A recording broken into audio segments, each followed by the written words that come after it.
Hello and welcome to Children and Families YouTube recording for the week. Today I am going to be tackling nutrition and healthy eating, not only for during pregnancy, but post-pregnancy and beyond. So I want to preface with the fact that I am not a health nut. My family does not eat in majorly healthy ways. In fact, I had a donut for breakfast this morning, and we always have a bag of Doritos and ice cream in the house. So I just want to let you know, if healthy eating is not your thing, welcome to the club.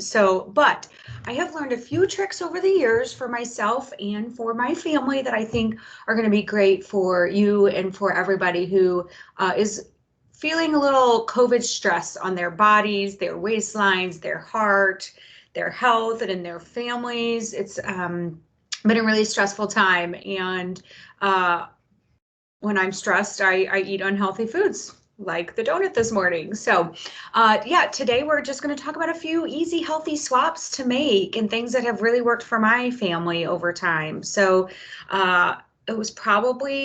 it's been at least 10, 15 years ago. My metabolism slowed down, and I had some heart health concerns in my family, and so we started to make minor switches. So let me tell you my philosophy first on how we approach this, and I think it could work for you during pregnancy and beyond. I looked at what my family ate a lot of regularly, that if I could make the healthy switches in those areas, because we were consuming so much of them, that I thought that would be a great start, as opposed to overhauling the whole thing, or worrying about, that random birthday or that really yummy dinner I make every now and then. So that's where we started. So here's where we first started. We switched from white to whole wheat. So I'm going to show you what to look for. White bread has zero nutritional value. And so it really is best to think about switching to whole wheat. And as you'll see in many of my tips here, maybe one slice is whole wheat and the other is white. What's funny is now my kids don't even prefer white meat or white bread. So this is what you need to look for. I've brought in a lot of show and tell today. This says 100% whole wheat. It can't just say wheat. It can't say white wheat. It has to say 100% whole wheat. Now, the other thing that I really tried to cut back on was high fructose corn syrup. That was kind of all the rage about 10 years ago. That's what hardens your heart. And it takes some reading, which is what I'm teaching you guys to do today, to find products that do not have high fructose corn syrup, but it's not hard. So I shop at a grocery store that is super economical. You put a quarter in the cart, if everyone knows what I'm talking about. That's my go-to. And they had tons. They have so many great healthy options. And so when you read the ingredients, right? I read a lot of ingredients now and I look for a couple of things. I look for high fructose corn syrup. So with this one, it says whole wheat flour, water, yeast, brown sugar. So of course it has some sugar in it. Everything has sugar in it, but it's not high fructose corn syrup. And you would be surprised how many loaves of bread have that, even wheat bread. So number one tip, start switching over to 100% whole wheat bread that doesn't have high fructose corn syrup. And I have found a few really reliable brands that don't, including this tried and true grocery store that I'll try not to name. The other thing that has a lot of sugar in it, and we eat a lot of, is spaghetti and spaghetti sauce. So I've started to look again for sauces that don't have high fructose corn syrup in them. So I'll try to maybe cover this. This is a really basic brand, and this is called Simply. And a lot of brands are having where they're going back to a simpler version. You'll see that I have quite a few here, and that means there's less ingredients. Less ingredients equals better. There's not as many chemicals and the high fructose corn syrup. So and I think this was $2. All the ingredients is tomato puree, olive oil, salt, onions, garlic powder, nothing that I can't pronounce, which is pretty key. And so because we eat so much spaghetti sauce, I've tried to find healthier versions, again, with not a ingredient list this long, and not high in sugar. So on that note, this was another easy switch we made too, is whole grain. So here's my trick here. We buy white and we buy whole grain. And when I make spaghetti, I mix them. Because it is hard. It's hard to get your kids on board. It's hard for you to get on board if you've never eaten brown anything. So the mixing idea is a really great way to enter into this. And honestly, if something has a really thick sauce and my kids and myself aren't going to notice the type of noodle, then yeah, I'll use whole grain noodles. But even 10 years in, I mix them. It's just, but I figure something is better than others. So let's just take a look at this whole grain. See, learn to read the ingredients and the calories. So this is just durum whole wheat flour. So not wheat, whole wheat flour. And it has 9 grams of protein and 5 grams of fiber. This only has 2 grams of fiber in the white pasta and 7 grams of protein. So again, super easy swap, especially if you mix the two. In fact, I keep them all together in like one box and I just grab a handful. The other thing that we switched over to, we eat a lot of peanut butter and jelly sandwiches in my house. I love a peanut butter and jelly sandwich. So we have switched to a natural peanut butter. They're everywhere. Again, my quarter in the cart store has a great one. We love a one from Target. This is from a big box store. And all that sugar is a #1 ingredient in peanut butter, unfortunately. So because we ate so much of it, I wanted to find what was healthiest. And again, I am as frugal as they come. So if I'm recommending it, it's cheap. Healthy eating does not have to be expensive. All this has in it is peanuts and salt. So you do have to stir it. It is really thick. If a peanut butter jar says no stir, it's because it has a lot of sugar in it. So don't be misled by natural peanut butter, no stir. This does get refrigerated. It does have to be stirred initially.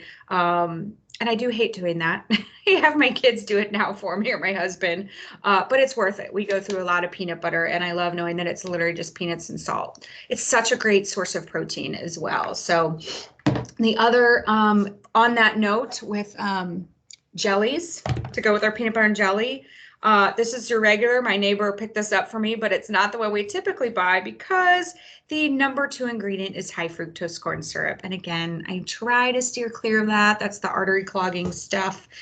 So we typically go with like a natural, again, simply natural, or low sugar.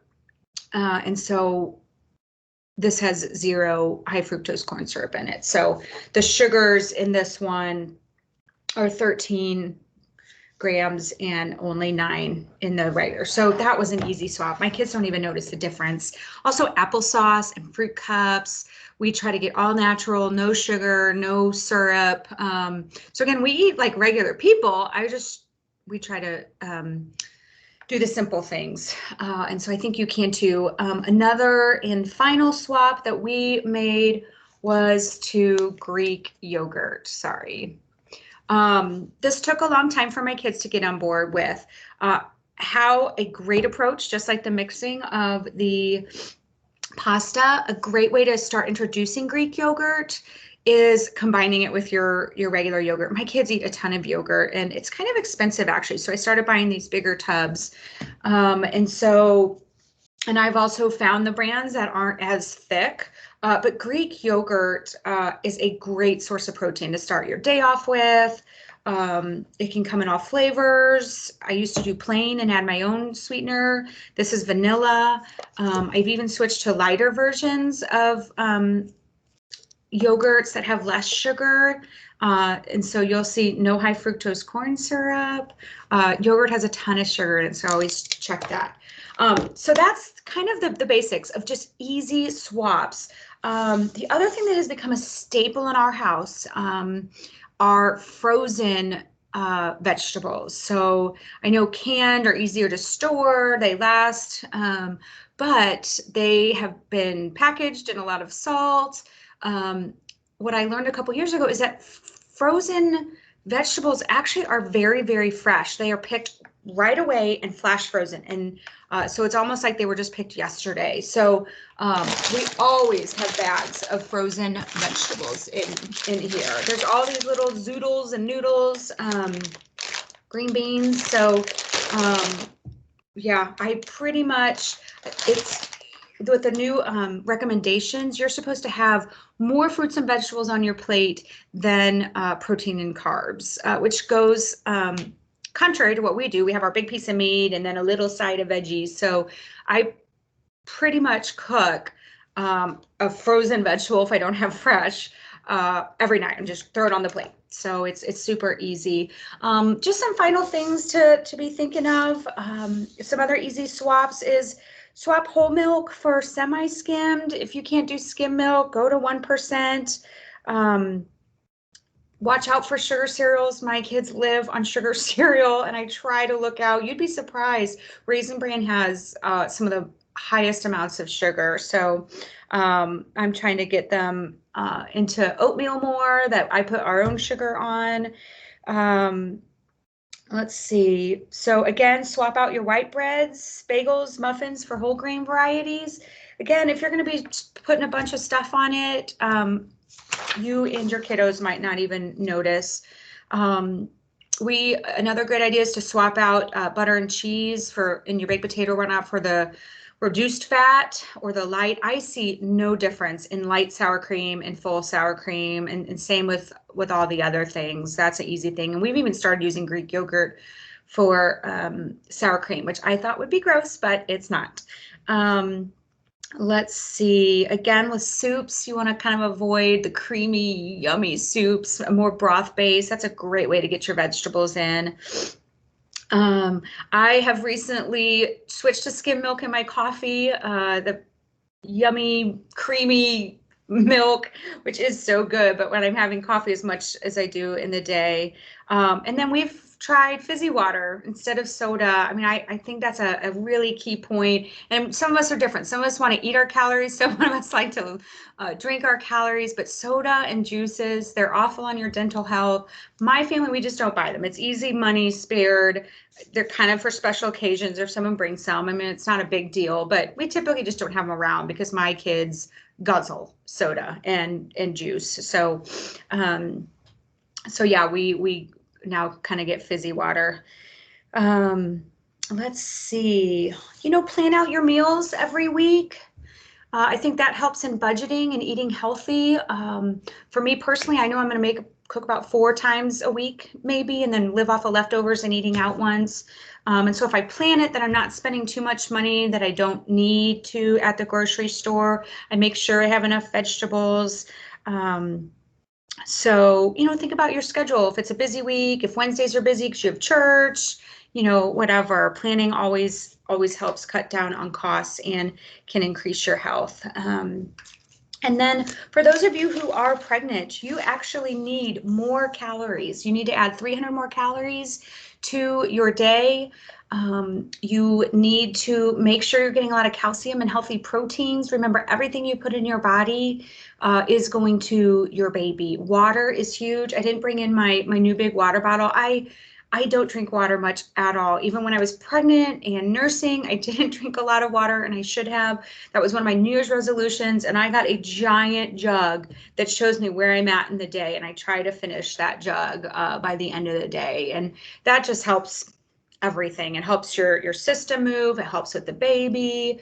It helps with your skin and youthfulness.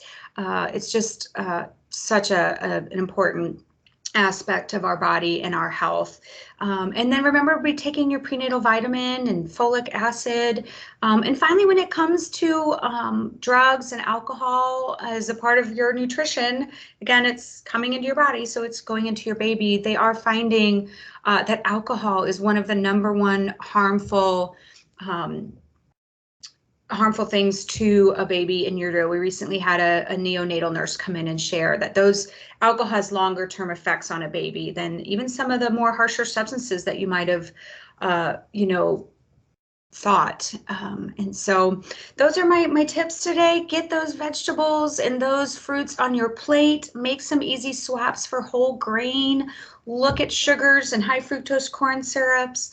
Plan ahead and get outside. Take care of your body.